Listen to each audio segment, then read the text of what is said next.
Stay tuned, stay tuned, stay tuned. I am here with the Coach John Brent in American flag shirt, man. I'm here with the vet down in Pittsburgh, Texas at the Talk, right? At the Talk. At the Talk, yeah. The Tactical Operations Center for the Coach and the vet. Vet. There it is. Yes. I'm the coach and you're the vet. That's right. That is right. Man. It's Coach, great when we're out somewhere and somebody says something. You had something happen this week. I got to tell you that, man. Yeah. So I was in the play in the local town. I was an extra. I smiled. I put on a coat, looked cool, you know. I was there for the last 5 minutes. But it's The Wonderful Life. They did a great deal on it.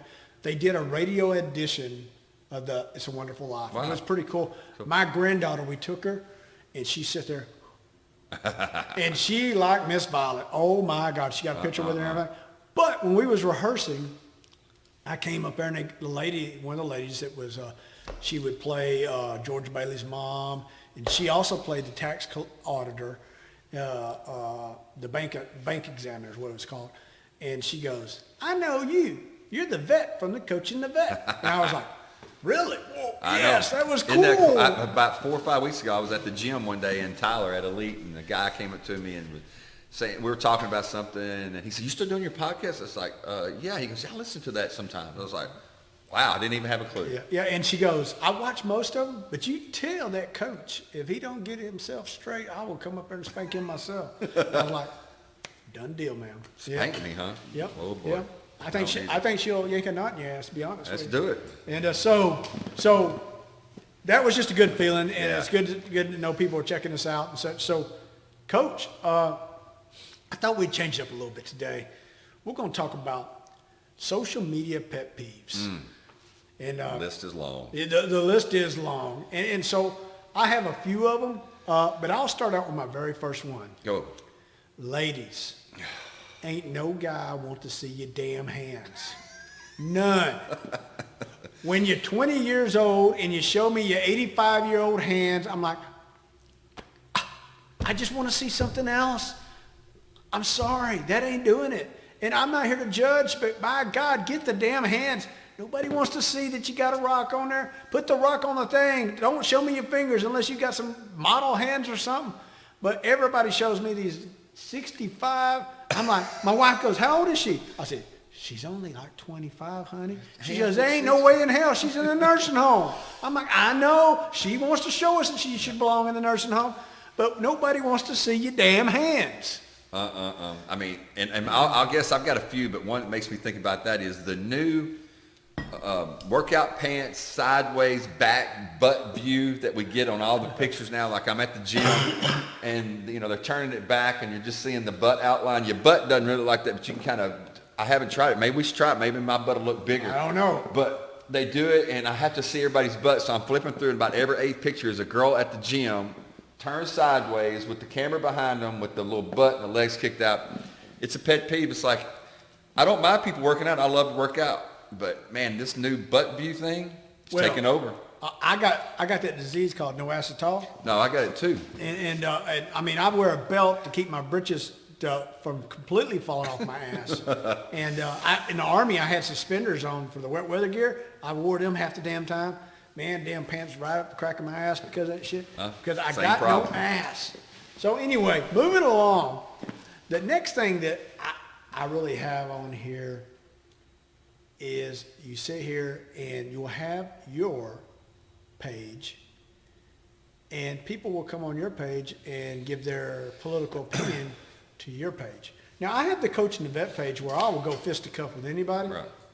And if I post something, I got it, but I don't go on somebody else's page and just go stir a ruckus because I just don't think that's too polite or ethical. That's just me. Right. So anyway. Well, another one I have is I have a friend that I grew up with from East Texas. I won't even name the town because I don't want to out the guy at all. But I actually said to him in a post, I will post something about my family, about the Coach and the Vet, about good stuff going on, anniversary, whatever it is. Never a like, never anything, never comment.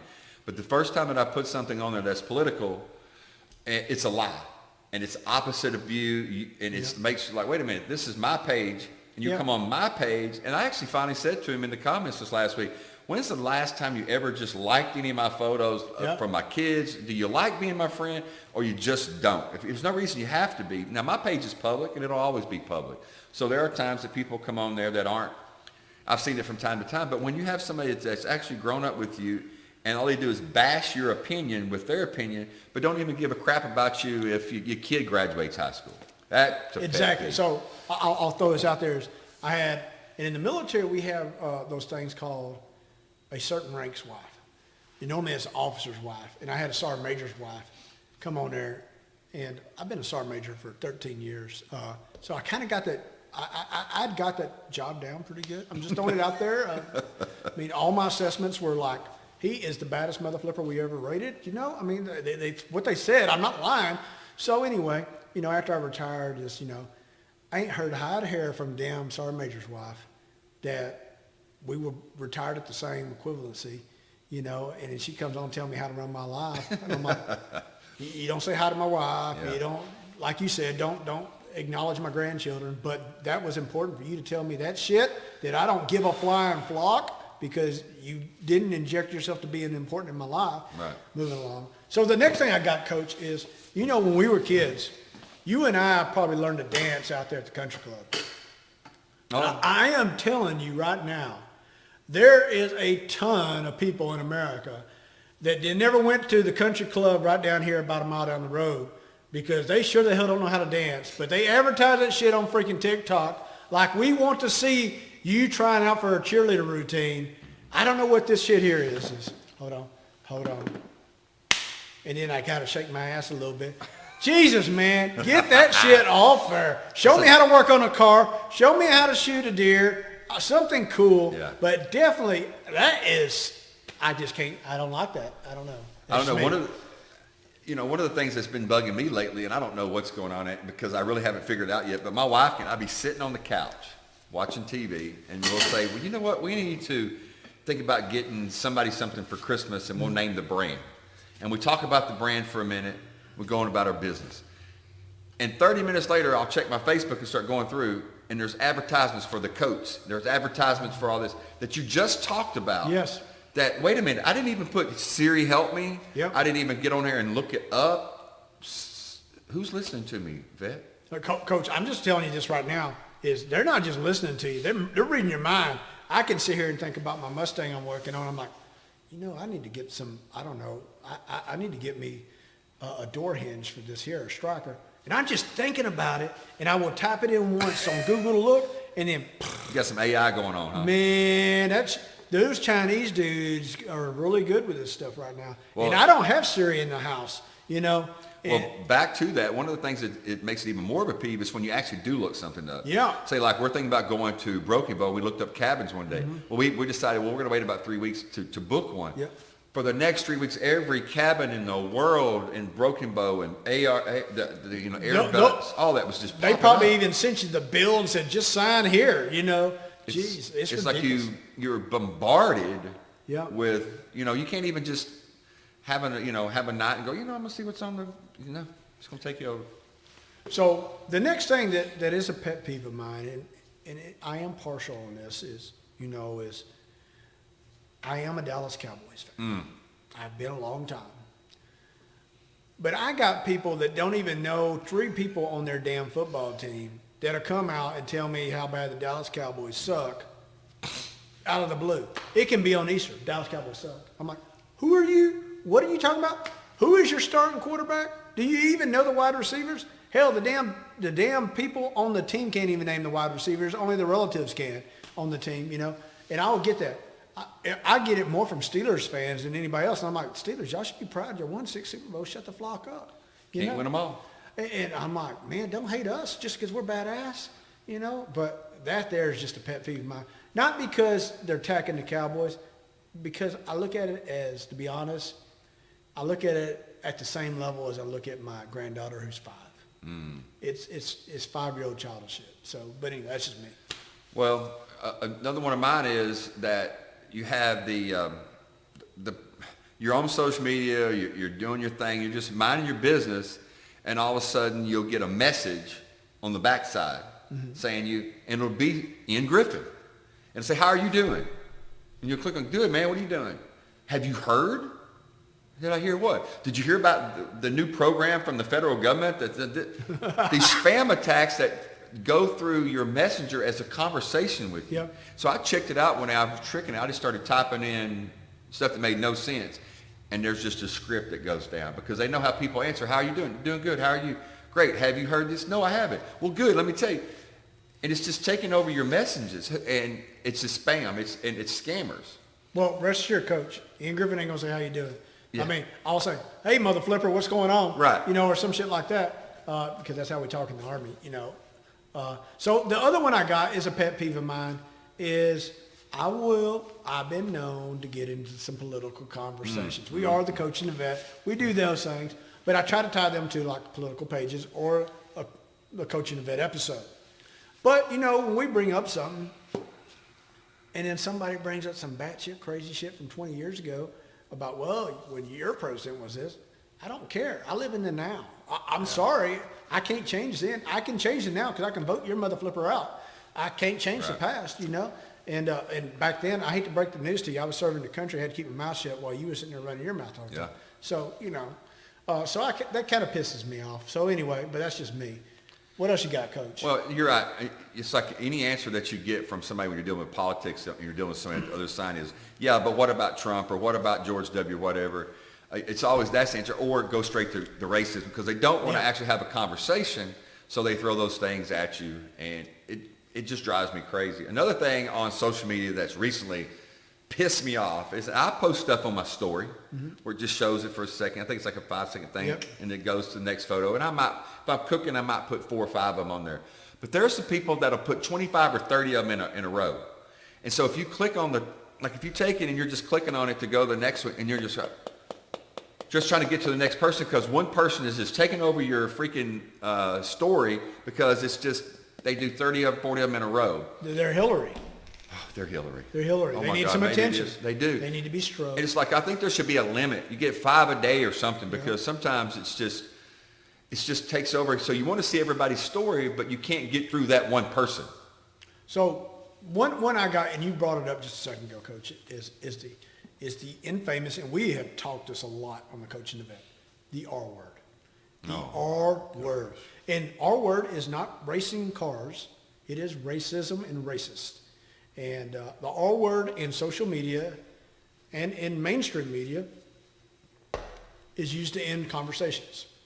And we talked about this a little while ago about the Jussie Smollett case, how he has brought out that people question things now, and which is a good thing. Instead of used to, if you were called a racist, you went and hid in your corner and you're like, that mother flipper called me a racist. Not me.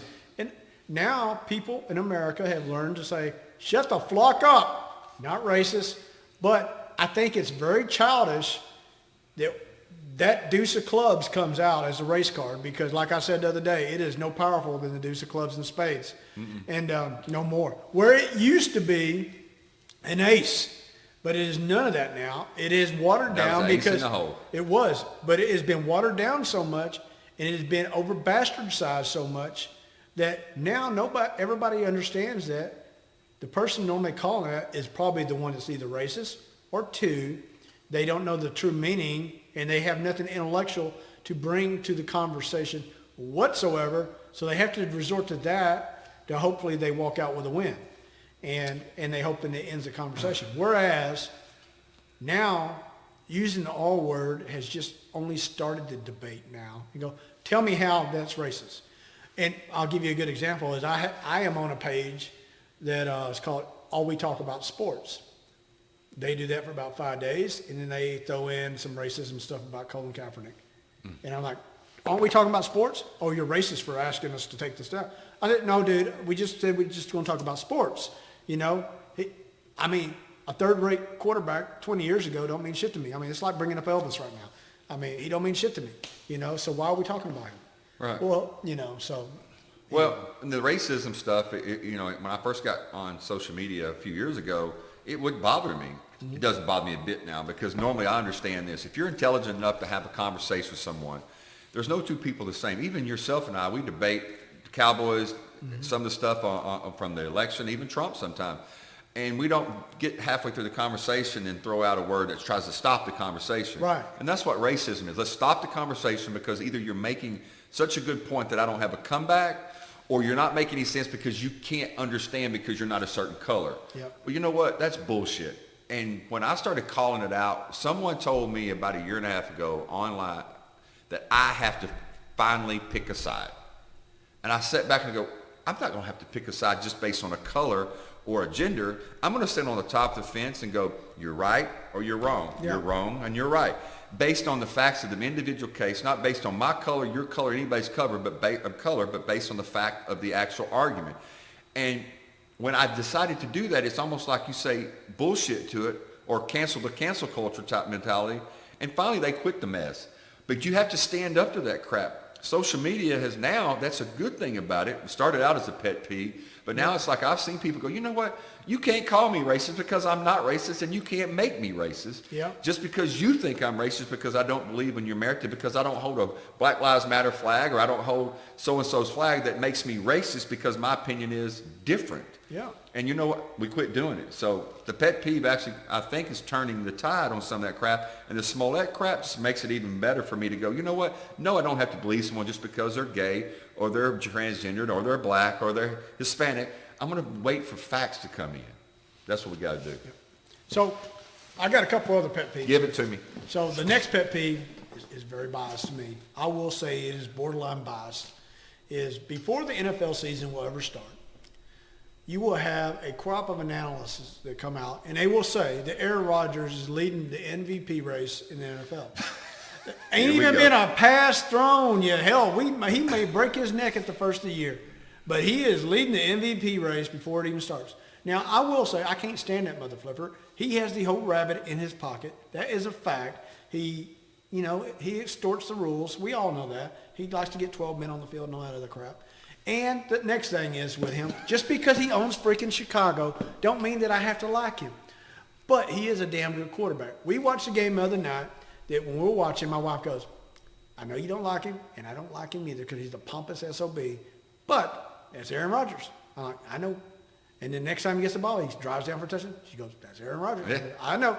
But I can't stand how there is a man crush from hell from the news reporting agencies in the sports arena on him.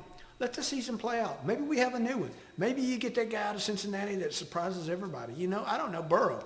Maybe you like him instead of Aaron Rodgers, but you already committed your children to Aaron Rodgers. That's just my pet peeve. So. Yeah, so another thing that I hate on social media when it comes with sports is when Tom Brady was going to leave the New England Patriots, people are saying, well, get him to come to Dallas, get him to come all these places they want him to go. And then he goes and he wins the Super Bowl. And the first thing you say, well, if you really want to see how great he is, have him sign with the Cowboys and see if he can take them to the Super Bowl. So whatever team that you dislike, you throw that on, well, if you really think he's the GOAT, then put him with this team and he won't be the GOAT. He would sign with the Lions and take the Lions to the playoffs. Maybe not. Isn't that crazy? But he would get them to the playoffs. He's that much of a winner. He's that much of a winner, but I think it's more of this. He's that much respected By his teammates. That all he has to do is murmur it. Whereas others don't have that. And, he can easily go, hey, John Brent, I just need you to go over here. And the dude shuts the flock up and does it. Whereas other quarterbacks will go, hey, John Brent, and he goes, man, you've been throwing to the other guy the whole time. Leave me alone. Well, how many players in the last 10, 12 years has been a problem somewhere and come to the Patriots and now come to the Buccaneers and no problem at all? Because what do problem players need? They need Michael Jordan. They need guidance. Dennis Rodman to Michael Jordan. They need a strong figure to guide them. And somebody with credibility. And Tom Brady has that credibility. And they know that if you can't play with him, you're not going to play anywhere else. And they crave that. Yeah. We've seen it with soldiers in the military that some of them have challenges and they become great leaders later, but they just needed that one to go, hey, Ian, I need you to do this and shut up. My last pet peeve. Go ahead, Coach. And I want to do this as a way to get everybody to kind of be better, okay? There's some people that I see that when something good happens to someone else, they don't like it or they don't comment on it. But then when there's something negative that happens, then you see negative comments. Mm-hmm. So what I mean, like If you're so upset with your life that you see someone get a new car or they get a new home or something great happens, you should be happy for that person. Yes. You should be ecstatic for that person. Even if you were trying to purchase a home and you get denied for a home, or your dream home you thought you were going to get, somebody made a bigger offer and it went away, but someone else got a home that week. There's something inherently wrong with our culture today where we're not ecstatic for someone else's success when we feel like we should have got it before they did. And, there's a little bit of the Ten Commandments, coveting. Yeah. And I think there's a lot of coveting going on today, and the social media really brings that out. And you're like, well, that's not really who they are. I mean, that's not really how happy they are. Well, maybe they are or maybe they're not, but why does that affect you to judge that person? So yeah. I think the judgment that we have for people really needs to stop. Give them credit, man. And so that kind of picked you back to my last one here. And the last one I got revolves around race. Perfect example. Kyle Rittenhouse was found innocent by a court of his peers of 12 people. By our law system, he was found innocent. Mm-hmm. To be quite honest, all of America should be praising that. But not all of America did, because a lot of America, even after it was all over with, goes, well, if he was black, he would never got that. Instead of finding some form of fault in somebody should be happy that an innocent man protected his life and lived through it, and the court found him in compliance, and he is exonerated. There are many that wanted him to go to prison solely because of his race. Solely because he was a white guy with a gun at a Black Lives Matter event. And the race to me is immaterial of who it is, but we should be happy for any man or woman in America that has gone through some traumatic events. And this 17-year-old boy who became an 18-year-old man rather quickly went through some major traumatic events, had people look down on him, and he survived it all and was exonerated by the court of law. And we should be happy for that. And that should be anything. Like the Nick Salmon. We should all be happy that was bull crap. Right. We don't want the kid acting the way they projected him to act. And he didn't act that way. So since he did, they'd be going, you know what? Good job, young fella. Yes. But you won't see it that way. And I will say that's any race. It's just two that comes in my head from Jump Street. It should be any race. Is if they come out in the court of law and they get exonerated by a jury of their peers, we should be like, thank goodness. Well, I'm going to interject on one thing. Someone has said to me one time on social media, and I think they sent on the backside message to me that the reason that I don't like Colin Kaepernick has to do with that he's black. And I'll be honest with you, and I want to set the record straight on that. Yeah. If that was a white guy, a black guy, a Hawaiian guy that did exactly what he did, I would still say it's disgraceful. Well, it has nothing to do with race for me. Exactly. I'm just not a fan of somebody. I don't care if he has the afro or he Yep. has long, stringy, rock and roll Motley Crue hair. Yep. If he did that, to me, it's disrespectful and disgraceful to my country. Yep. That's just me. And it wasn't just disrespectful. It was like, let me scratch the scab even harder. Right. Even Ruth Bader Ginsburg, who the journalists tried to censor the Supreme Court judge so the comments wouldn't all be out, but they finally got released. Yeah. She even goes, that was dumb. That is dumb. So anyway. There we go. So these are just a few of our pet peeves. Man, put some of yours below if you watch this, because I tell you, a list could be long. We could go on for hours on this, but those are just some that... I want to know if I'm offending you, and I need to change I hope I'm offending you. I hope I'm offending you sometimes, too. You do. That Dallas Cowboy Dak Prescott You crap. do all the time. We talk about Dak. Jerry Jackson's offense? Well, give me one word. Suck. I'll give you one word. Dak. It's not all Dak. Dak. But Dak is having issues. But anyway... Dak. But that O-line is not the almighty that we all thought it was. I didn't think it was. There you go. We got to get off the Cowboys. We do. So, from the coach to the vet. It's time to stay tuned. Stay tuned.